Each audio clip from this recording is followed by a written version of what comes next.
Bienvenidas y bienvenidos a una emisión más de El Juego de la Suprema Corte, una producción conjunta de Justicia TV y la revista Nexos, un espacio para la conversación de temas de actualidad jurídica con el ánimo de explicarlas, de debatirlas y de acercar diversas perspectivas sobre ello. El día de hoy vamos a discutir el tema de si los gobernantes, los funcionarios públicos tienen libertad de expresión o poder de tribuna. Y para ello tenemos dos excelentes invitados, como siempre. Javier Martín y Sergio López Ayón, ambos investigadores del Instituto de Investigaciones Jurídicas de la UNAM. Bienvenidos, muchas gracias por estar acá. Al contrario, muchas gracias por la invitación. Un poco para entrar de debate, me parece, creo que coincidimos en esto, que en los últimos años, en los últimos meses, ha habido, digamos, en la discusión pública, en la opinión pública, ha cuajado la idea, si uno ve en medios de comunicación, en revistas, de que los funcionarios públicos, los gobernantes, el presidente de la República, gobernadores y demás, tienen libertad de expresión, gozan de libertad de expresión en su calidad de gobernantes, ¿ok? Tienen derecho de réplica si algún adversario político, si algún político de oposición le hace una crítica, un señalamiento, ellos tienen un derecho de réplica, una libertad de expresión para contestar. Pero peor aún, me parece, o más grave aún, cuando ciudadanos o organizaciones de la sociedad civil hacen señalamientos al desempeño de su gobierno, por ejemplo, de su administración o de su actuar como funcionario público de alguien, la idea es que ellos tienen derecho a contestar esos señalamientos porque tienen libertad justamente de libertad de expresión. Y un poco el programa va a girar en torno a eso, que no es una distinción menor y veremos por qué y trataremos de justificar por qué no es una distinción menor. Pero antes de ello, justo detrás de toda esta discusión hay una semilla clave que es justo cuál es el problema en términos generales de plantear, y iniciaría contigo, Javier, por favor. ¿Cuál es el problema de plantear que un gobernante como tal, no como ciudadano, como gobernante, como funcionario público, tenga derechos? Yo te diría, Saúl, creo que hay un problema muy de fondo, pero que Ujú. vale la pena decirlo, ¿no? Los derechos fundamentales, los derechos humanos, son conquistas que hemos logrado las personas ciudadanas, las personas comunes y corrientes frente al poder de las autoridades, ¿no? O sea, es, digamos, si hacemos así un muy breve recordatorio histórico, recordaremos que las revoluciones liberales, Ujú. ¿no? Tenían como enemigo al Estado absoluto, un Estado que no respetaba derechos, un Estado que tenía muy pocos límites y que vulneraba constantemente esas prerrogativas que hoy consideramos que son fundamentales, ¿no? Entonces, a final de cuentas, los derechos son escudos, barreras, obligaciones positivas y negativas que tenemos las personas comunes y corrientes frente al Estado. Entonces, cuando decimos que una autoridad estatal tiene un derecho humano, está ejerciendo un derecho fundamental, pues ahí hay una contradicción absoluta, ¿no? En Ok. términos de la concepción más elemental que tenemos de los derechos y del constitucionalismo. Entonces creo que por ahí podríamos empezar. Es un sinsentido decir que alguien que está actuando como autoridad está ejerciendo un Un- derecho y no desplegando otra cosa, ya lo platicaremos, una función, una facultad en exacto. tanto autoridad pública, ¿no? Ese justo sería, si justo la idea de los derechos es que sea, si entiendo bien, Javier, un dique cuando hay una asimetría de poder, en este caso frente a la autoridad pública, pero también en el constitucionalismo hay una discusión frente poderes privados, pues, por supuesto. Entonces los derechos juegan como este arsenal institucional, por supuesto, para tratar de nivelar esa asimetría de poder público o privado. Entonces, las autoridades, los gobernantes, los funcionarios públicos, ya lo señalaba un poco al final Javier, ¿qué tendrían, Sergio? No tienen derecho como tal, entonces, ¿qué ejercen en términos generales, por Sí. supuesto, depende mucho de la autoridad, depende mucho del tipo de facultades que tiene, pero ¿qué es lo que ejerce entonces un gobernante? Es que, a ver, y yo creo que aquí es donde el asunto se volvió complicado, ¿no? Ujú. Porque el gobernante no deja de ser una persona que es titular también de ciertos derechos, ¿no? Entonces, y por eso ahí la jurisprudencia no ha sido muy clara, porque sí ha dicho, tanto la jurisprudencia de la Corte Interamericana como la mexicana, que los funcionarios públicos sí tienen o sí ejercen una libertad de expresión, pero, y aquí viene lo importante, digamos, acotada, limitada o con ciertas características. Es decir, yo personalmente creo que no es una libertad de expresión, que es más bien un deber de información, y ahorita les voy a explicar. Pero entonces, cuando el funcionario no está hablando como funcionario, sí tiene esta libertad de expresión, o sea, sí goza de este derecho. Cuando el funcionario, el servidor público, el gobernante, habla en su calidad de gobernante, ¿sí?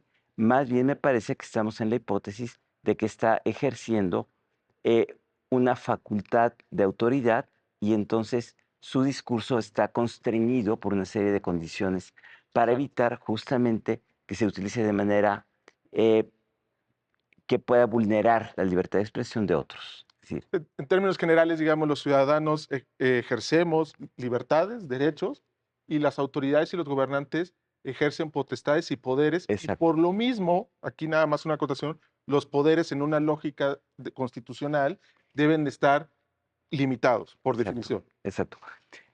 Y es un poco la idea, es decir, entonces cuando yo, gobernante, como gobernante, en mi calidad de Ujú.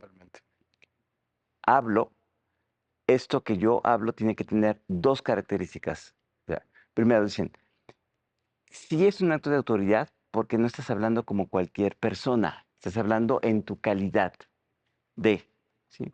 Y por lo tanto, tienes que hacerlo limitado a las funciones de las cuales eres titular, que estás ejerciendo, y además lo tienes que hacer con ciertas características especiales, ¿sí? Por ejemplo, tiene que ser veraz, tiene que ser objetivo, tiene que ser imparcial, tiene que ser de interés público. ¿Sí?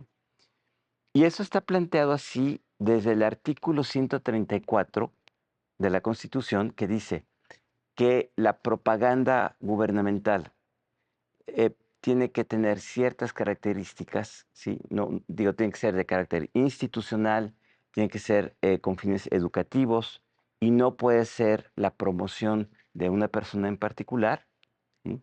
Y por otro lado, por ciertas características que se han ido definiendo, en ese sentido que les digo de veracidad, que no quiere decir necesariamente verdad. Lo que quiere decir es que haya un mínimo de diligencia Ujú. en que esa información esté sustentada en un informe, en una estadística, en un dato, en una investigación, en algo, digamos, ¿sí? Que sea después, dice, objetiva e imparcial, en el sentido que no puede tener calificativos subjetivos, es decir, Ok. no puede tener, digamos, un contenido crítico, no puede tener un contenido subjetivo, ¿no? Sino que tiene que informar, digamos, en ese sentido, porque lo que está haciendo está, digamos, cumpliendo con otra de las partes de la libertad de expresión, que es la libertad de información y el derecho correlativo de las Las personas personas. de recibir información con ciertas características, ¿sí?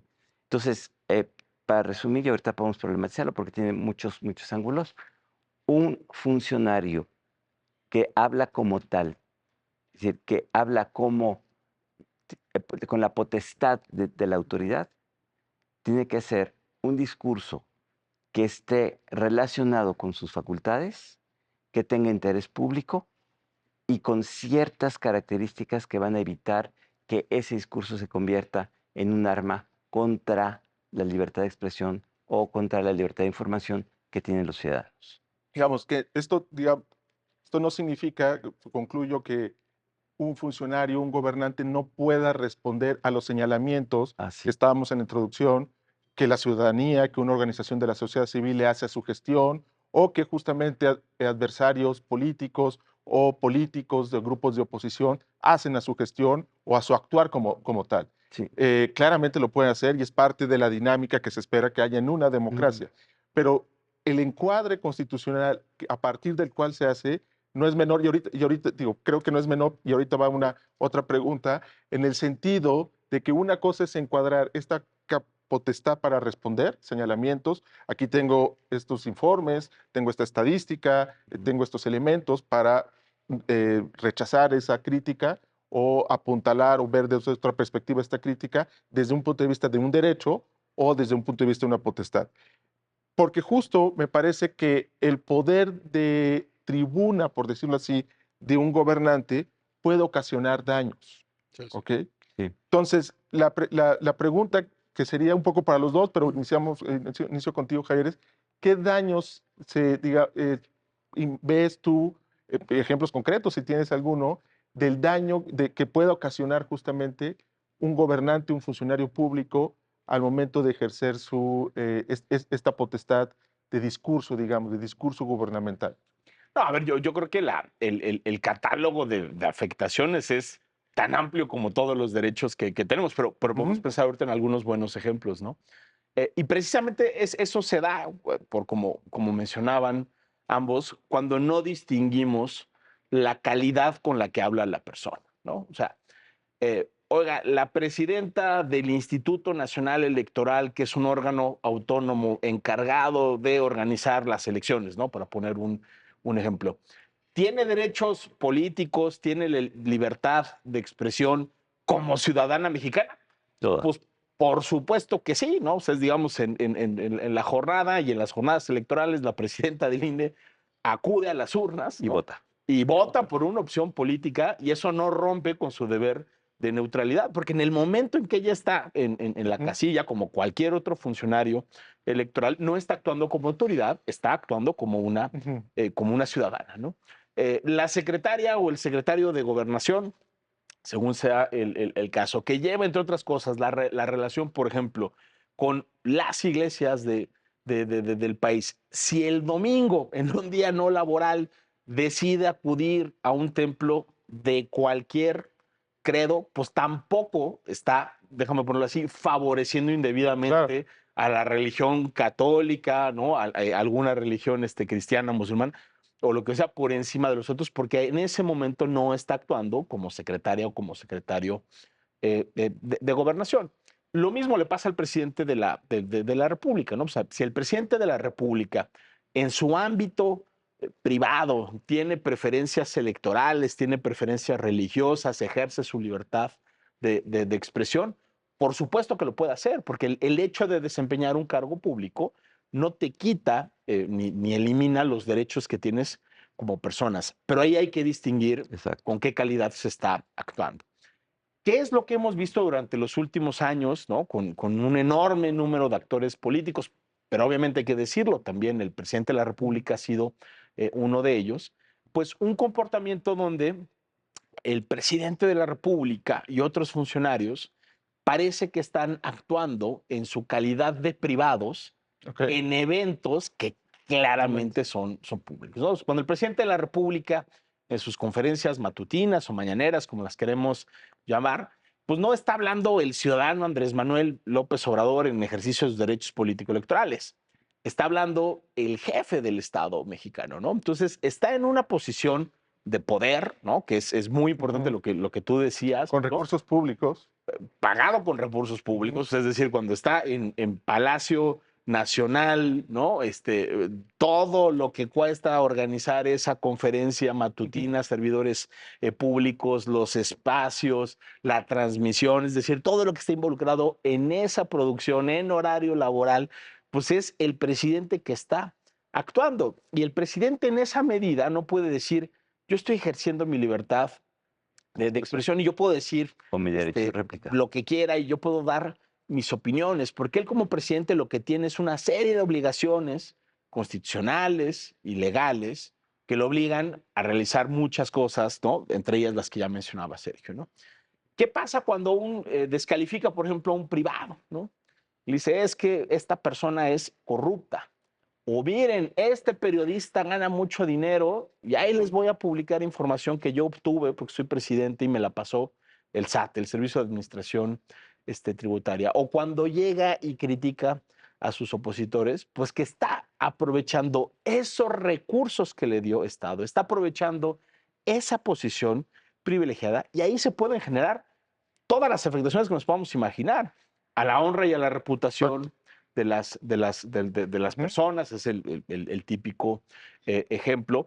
Puede haber afectación a derechos político-electorales en la medida en que desnivela Claro. la cancha de juego, entonces atacar opositores desde la tribuna presidencial, como si él siguiera siendo un líder de oposición o un líder partidista y no el jefe del Estado mexicano, lo que hace es que ese poder que tiene en todos los ámbitos los utiliza para favorecer indebidamente a unas opciones sobre otras, ¿no? Entonces, sí creo que esa distinción fundamental es muy importante. Y de nuevo, como tú bien decías, ¿eso quiere decir que el presidente se tiene que quedar callado? No, exacto. Por supuesto que no, ¿no? O sea, de hecho, él tiene un deber de responder, de informar, de proporcionar la información, pero lo tiene que hacer sujeto Es a cierto, ciertos estándares. parámetros. Y otra cosa, digo, que creo que ha estado en la conversación de manera implícita, justo en una democracia no debe haber una aversión al conflicto.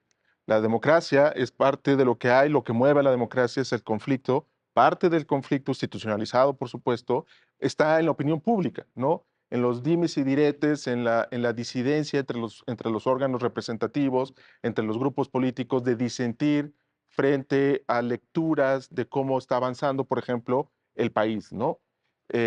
Sin embargo, creo que justo, Javier, cuando tú lo que acabas de describir, ayuda a fortalecer esta idea de que la distinción de que no está ejerciendo un gobernante libertad de expresión sirve y no es una distinción académica meramente Claro. por el daño justamente que está ocasionando. El encuadre adecuado es que es una potestad, un poder, porque justamente puede afectar a privados o a valores constitucionales una vez que está plantado con recursos públicos, con el poder de tribuna que puede tener un gobernador, un secretario de Estado, un presidente de la República, senadores, por supuesto, y muchísimos más, al momento de ejercer ese poder discursivo frente a privados y a otros sujetos propios de la vida democrática.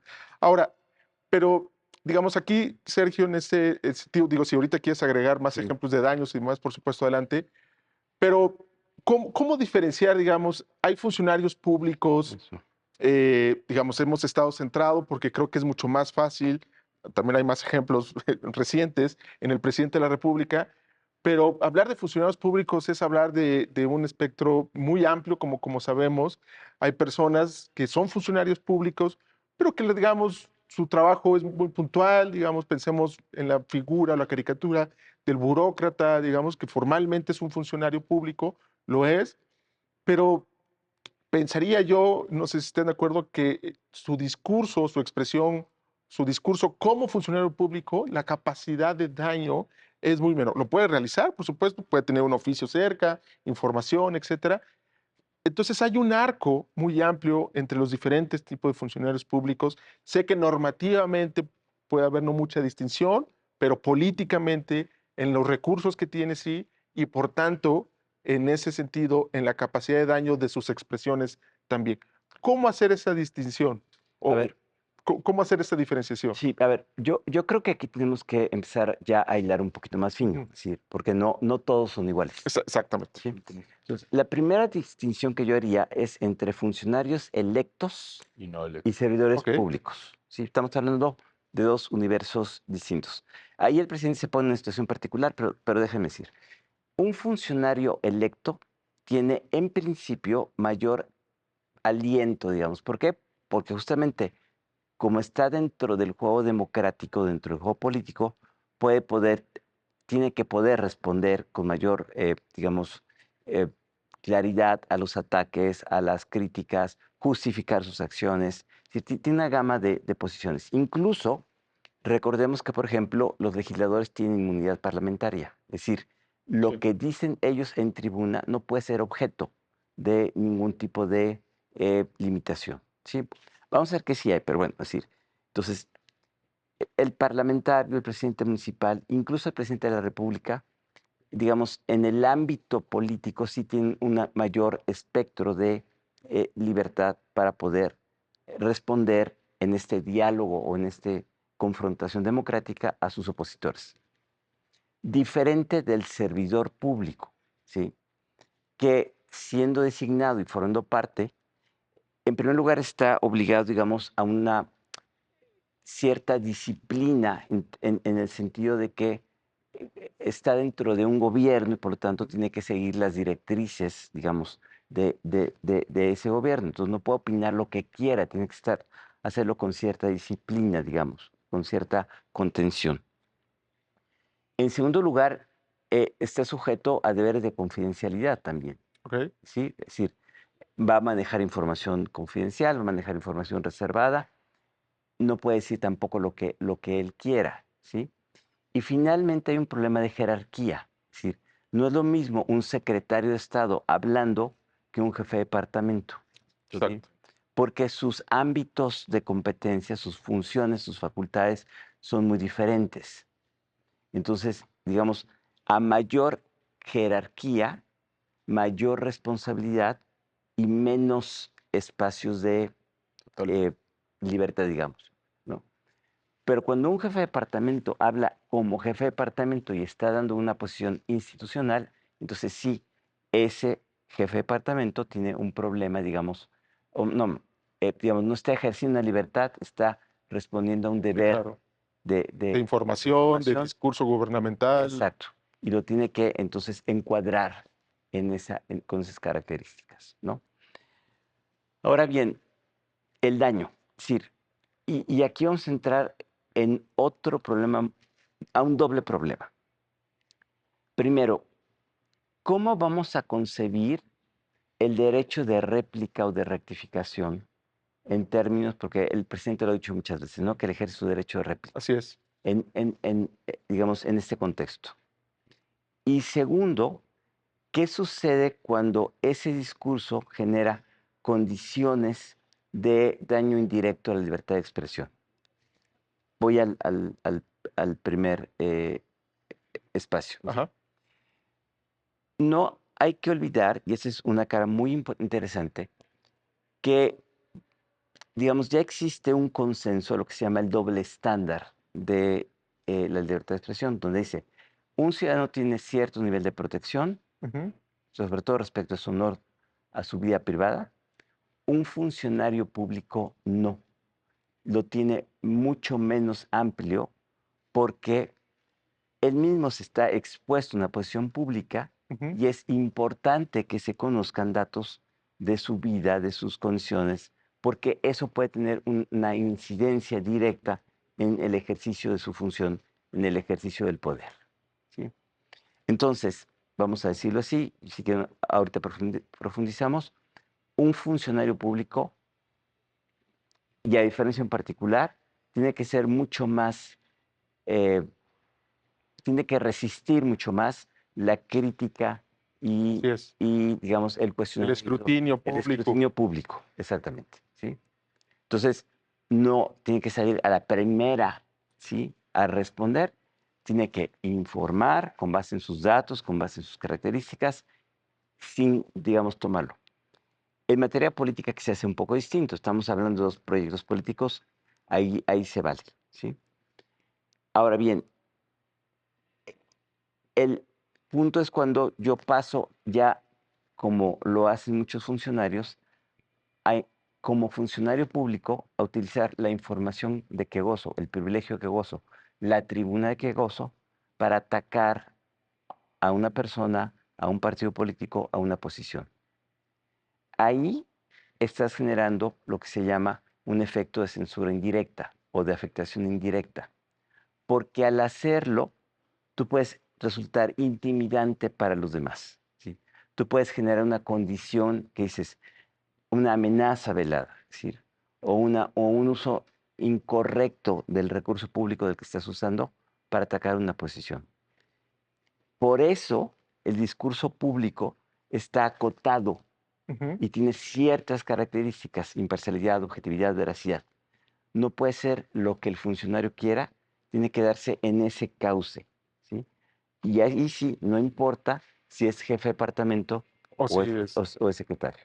digamos que hay daños puntuales, puede haber, dependiendo si la expresión va dirigida a una persona, a una organización o a una institución en particular, pero también, digamos, hay daños al sistema de Exacto, expresiones en el sentido, esta expresión en inglés del chilling effect, de que justamente exacto. al momento de ver que hay un gobernante que es sumamente agresivo al grado de atacar y dañar a personas en concreto, pues crea un ambiente intimidante para aquel que quería criticar o hacer un señalamiento. Y dice, pues ya la pienso varias Que veces, inhibe.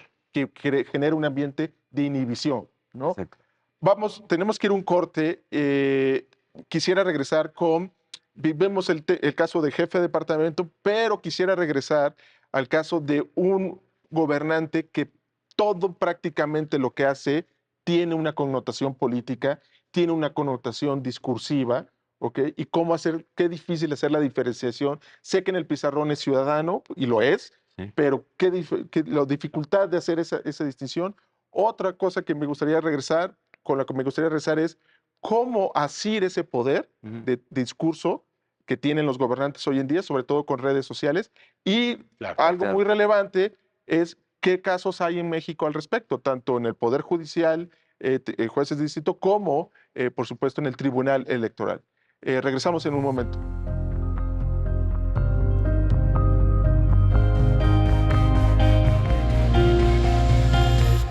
Estamos de vuelta al juego de la Suprema Corte estamos discutiendo justamente si los funcionarios públicos, los servidores públicos, los gobernantes tienen libertad de expresión, que no tienen, o más bien tienen potestades discursivas o poder de discurso. Javier, Y deberes. y deberes, Y en deberes. ese sentido, deberes justamente, ¿no? Un poder, como en la lógica constitucional, ese poder no es ilimitado, está circunscrito o debe estar circunscrito a ciertos límites. Y justo vamos a ver qué tan fácil es asir ese poder. Ahora, en ese sentido, digamos, poniendo tenemos varios ejemplos, el caso de Bolsonaro, el caso de Trump, de presidentes que aprovechan su posición como gobernantes, sus recursos públicos, digamos, propio de la presidencia de Estados Unidos, de Brasil, etcétera, para, digamos, sobrecalentar el poder de palabra que tienen, el poder de expresión y, digamos, ocasionar estos daños que acaban de describir y otros más a personas en particular, privados, y, digamos, también el ambiente de expresión de sus respectivos países y adversarios políticos. ¿Cómo, digamos, por un lado, hacer la distinción, cómo evitar que un gobernante de este calibre, digamos, deje de realmente ser gobernante, digamos? Hablando del caso de un presidente, ¿es realmente posible en términos prácticos? Sé que formalmente también tiene cachucha de ciudadano, van y votan, ejercen sus derechos políticos como ciudadanos, pero en este aspecto de expresiones, ¿cómo hacer esa distinción en términos prácticos cuando hoy en día que prácticamente todo es registrado por redes sociales y demás, tiene un significado en la opinión pública, ¿no? Pensemos que un presidente publica durante su gestión un libro, ¿ok? Y no habla, digamos, sobre algún hobby en particular, de coleccionista de mariposas y demás, sino habla sobre la cuestión pública, ¿ok? Habla sobre su vida y le da un carácter público de su trayectoria, ¿no? Que esto es muy común en Estados Unidos, pero post presidencia, no durante su presidencia. ¿Cómo evitar que ese libro, por ejemplo, tenga una connotación clara, no privada de ciudadano público, sino claramente una connotación de expresión pública como gobernante? A ver, yo creo que, a ver, pones un ejemplo como muy bueno, y yo creo que hay esas tres dimensiones que acabamos de mencionar, vemos cómo unas nos llevan hacia un lado de la solución y hay otras que nos llevan a otro lado de la solución. Un presidente de la República es, pues, uno de los representantes populares más importantes en cualquier sistema presidencial. Y en esa medida se entienda que no tenga una posición de neutralidad ideológica, política, partidista, porque de hecho para eso tenemos elecciones, ¿no? O sea, ¿para qué tenemos elecciones? Para poder optar entre diferentes programas políticos y es perfectamente entendible, ¿no? Que un presidente de la República defienda su política de salud y no esté de acuerdo con la política de salud de anteriores gobiernos, su política económica, es decir, en cualquier dimensión, digamos, de la acción gubernamental, puede tener una Posición. Ahora, ¿qué contrarresta y qué nos hace pensar que tiene que tener límites, a pesar de ser un funcionario electo por el voto popular con un mandato y que presentó un programa de gobierno, lo que ya veníamos apuntando hace rato. La jerarquía que tiene y la cantidad de recursos que tiene a su disposición, ¿no? O sea, es decir, cuando un presidente de la República ataca a un medio de comunicación, como en el contexto mexicano, pues no solo es la crítica, el estigma, la descalificación, la afectación a la honra y a la reputación. El presidente también tiene una bolsa de recursos muy grande con la cual compra publicidad oficial, y ahí es donde se pueden dar pues tanto los chilling effects o esos efectos inhibitorios, donde los medios de comunicación, para no sufrir represalias, se autolimitan, o puede haber acciones donde de plano sí veamos como una limitación, ¿no? Entonces, yo creo que el presidente de la República habría que ponerlo en esa posición.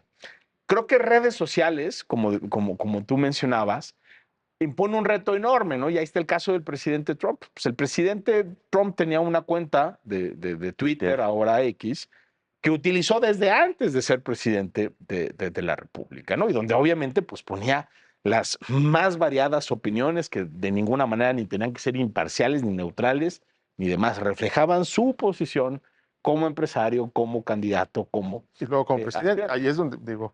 El tema es que cuando llega a la presidencia sigue utilizando la misma cuenta. Bueno, pues en ese momento en que empieza a utilizar la cuenta ya no para expresarse como el ciudadano Trump, el candidato Trump, el republicano Trump, sino como el presidente de los Estados Unidos, Unidos, al grado incluso de despedir a funcionarios públicos a través de Twitter, dar órdenes y tomar decisiones, pues esa cuenta ya no es un ámbito privado.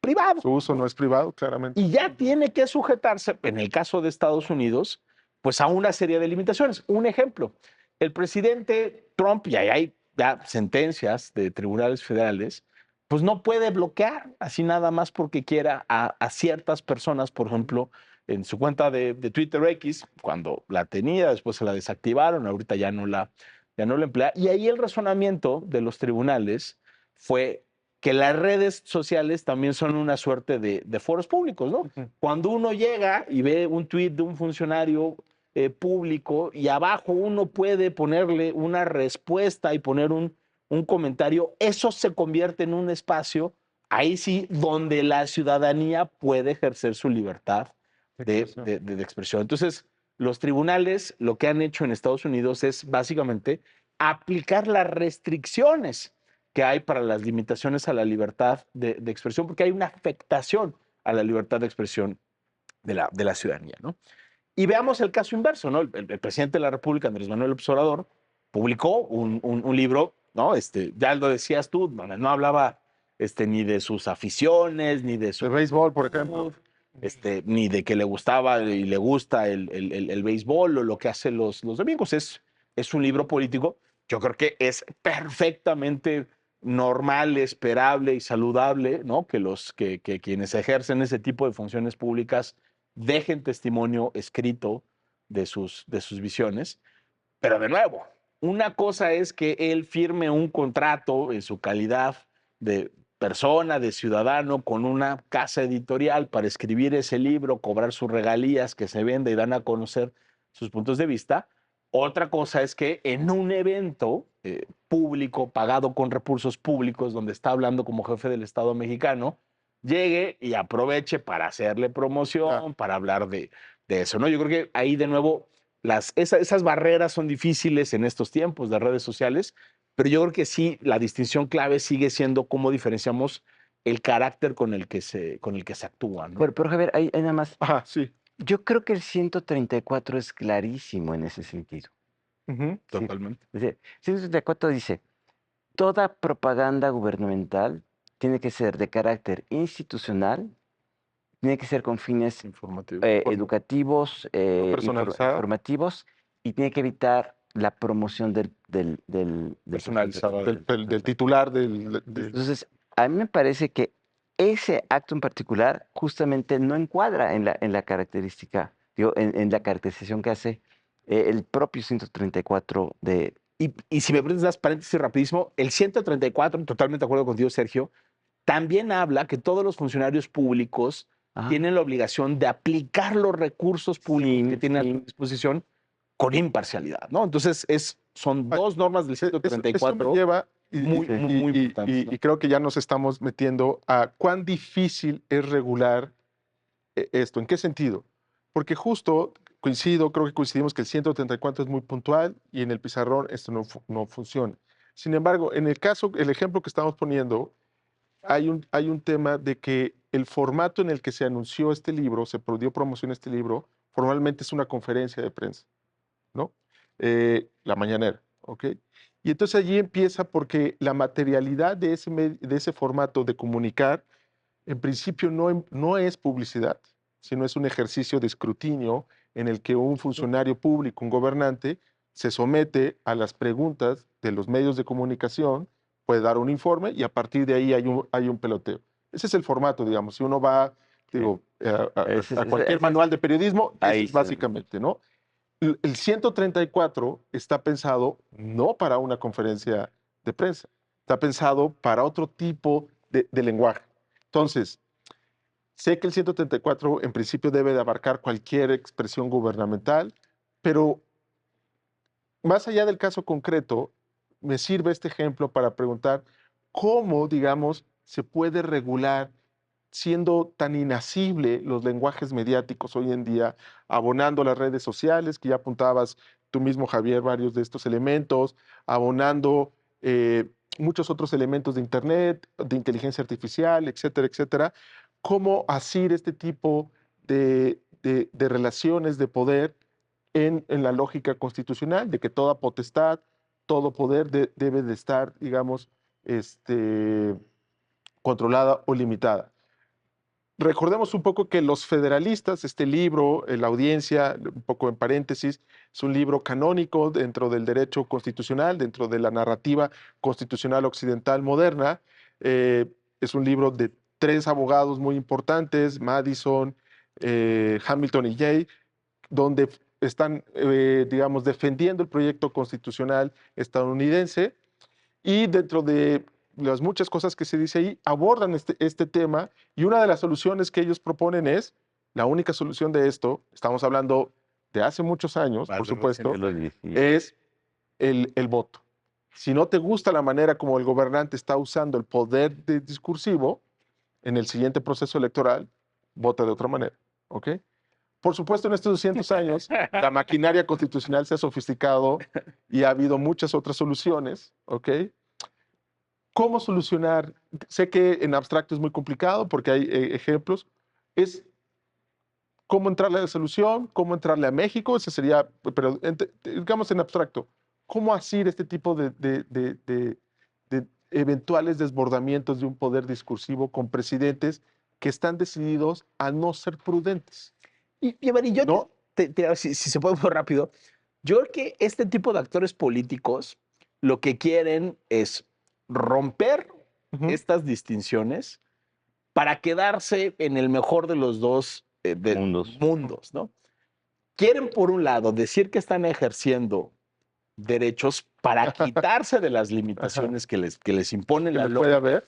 de los derechos que tienen como autoridades, pero se quieren quedar con todas las prerrogativas, potestades, Claro. facultades y poderes Sí, porque no dejan de ser gobernantes. claro, Claro. ¿no? Entonces, yo creo que eso hay que leerlo de entrada en esa clave, ¿no? O sea, son actores políticos que consciente o inconscientemente lo que están tratando es de minar esas bases fundamentales del constitucionalismo, que es la limitación del poder. Por eso, esa vía yo diría, no quisiera generalizar, pero sí en muchos casos lo que vemos ahí es una vocación eh, poco democrática o autocrática, para decirlo Mm.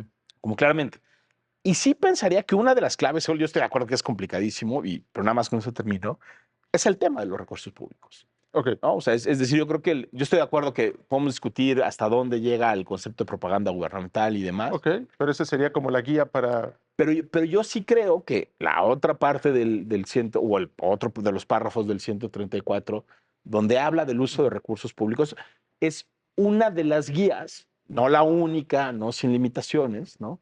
pero que sí nos sirve para Resuelve ir el caso de la tratando, conferencia matutina. por ejemplo, ¿no? Pero es que es contextual. O sea, es Ok, decir, Sí, sí. yo no creo, pues justamente por esta dificultad que has marcado muy bien, que una solución regulatoria o puramente regulatoria ok, pueda resolverlo todos los casos, ¿sí?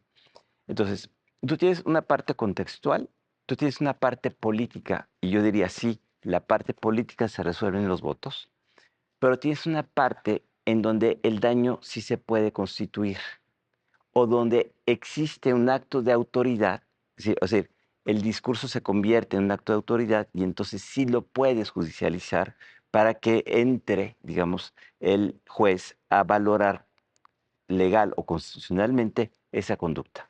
Ahí van dos ejemplos, ¿sí? El uso de Twitter, ¿sí?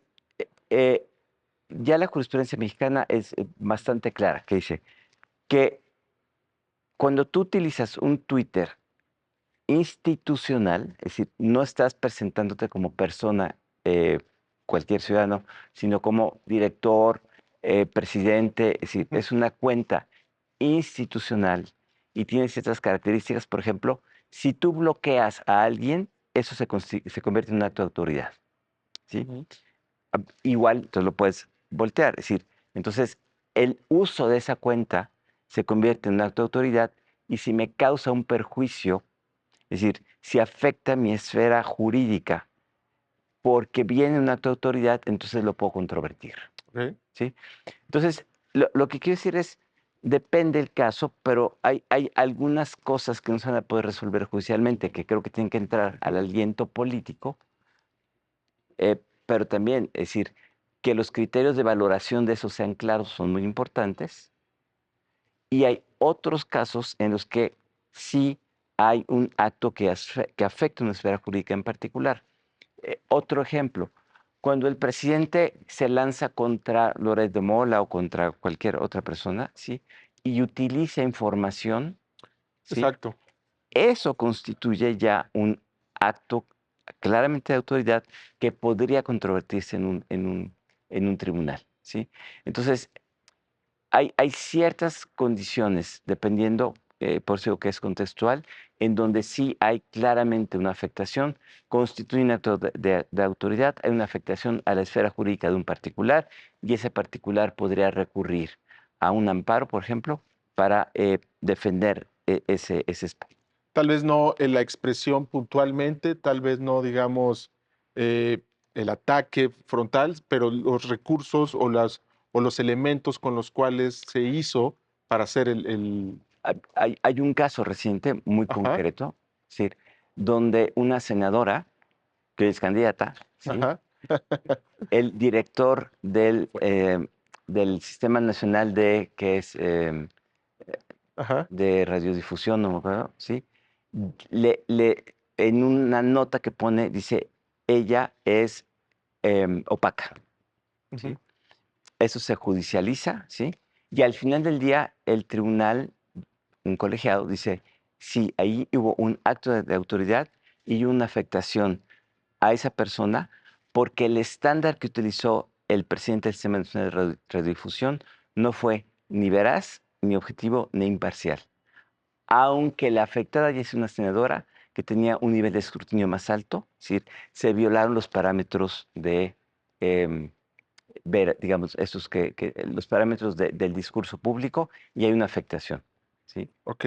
Ahora, digamos, platicamos un poco que, por supuesto, es contextual, habría que ver caso por caso. Han mencionado, digamos, Sergio, ahorita has mencionado de algunas como eh, no una solución estructural al problema del desbordamiento Sí, de un discurso presidencial, digamos, desbordado, valga la redundancia, sino de ciertas cuestiones, no menores, no estoy diciendo que menores sí. estas soluciones, pero mi pregunta sería si hay cómo están entendiendo en general nuestros tribunales este problema, digamos.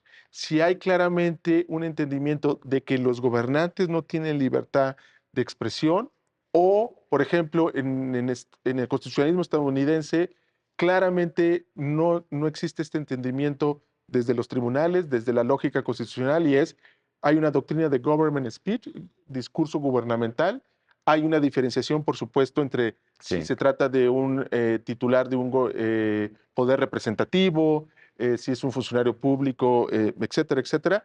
Pero todo, digamos, hay toda una doctrina para decir esto es un discurso gubernamental, estos son los daños que puede ocasionar, estas son las posibles contenciones que se puede hacer a un discurso gubernamental que no se ciñe a los límites que debe de tener, etcétera, etcétera.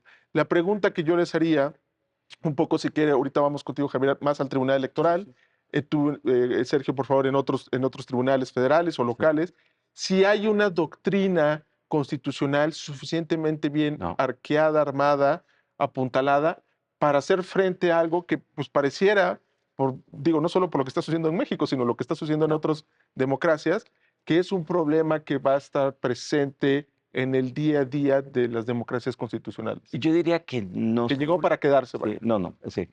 Se ha ido formando, se ha ido conformando, ¿no? Ujú. Y hay pinceladas, pero de uno y otro lado. Es decir, Ok, digamos, los jueces en general todavía tienden a decir que sí hay libertad de expresión del funcionario ok. o de la persona, en general. ¿Sí?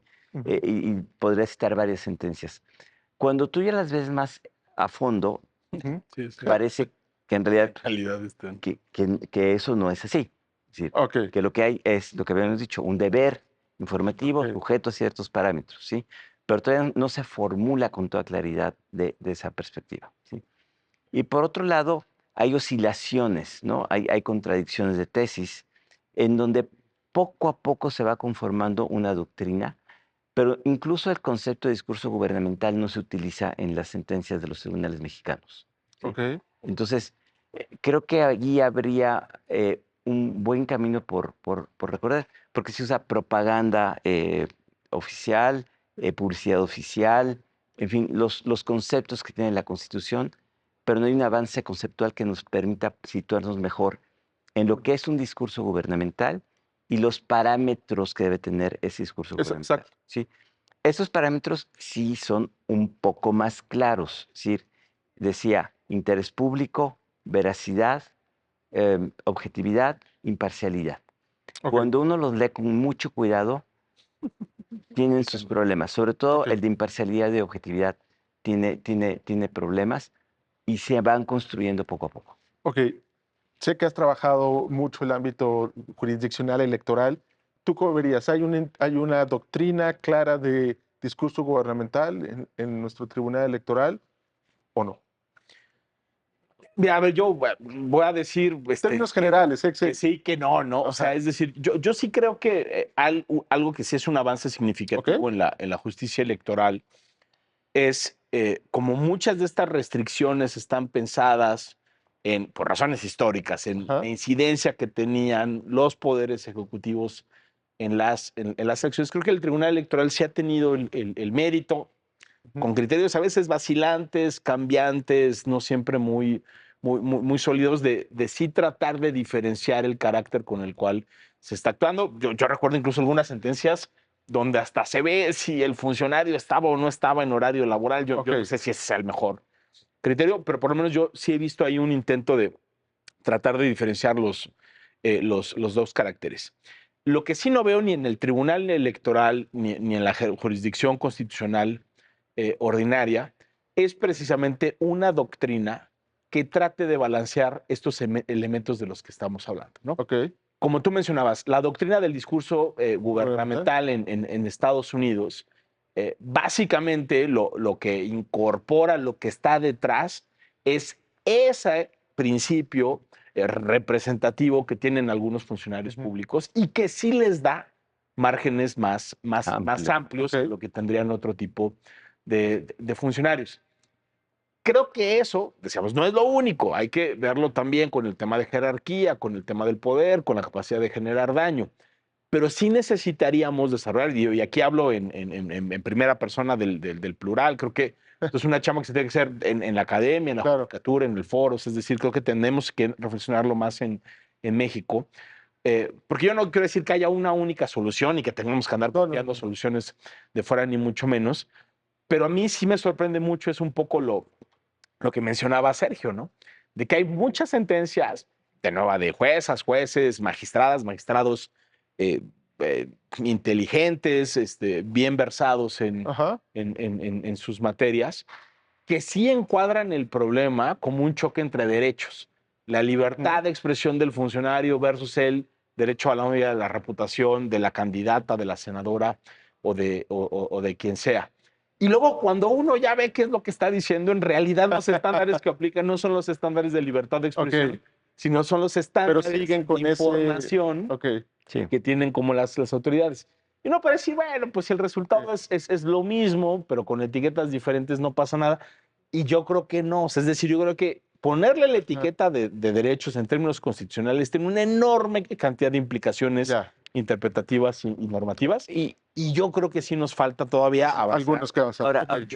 yo creo que sí es decir, hay elementos, ¿no? Porque Ajá. no olvidemos esto que yo decía al principio. Libertad de expresión, digamos, en su vertiente individual.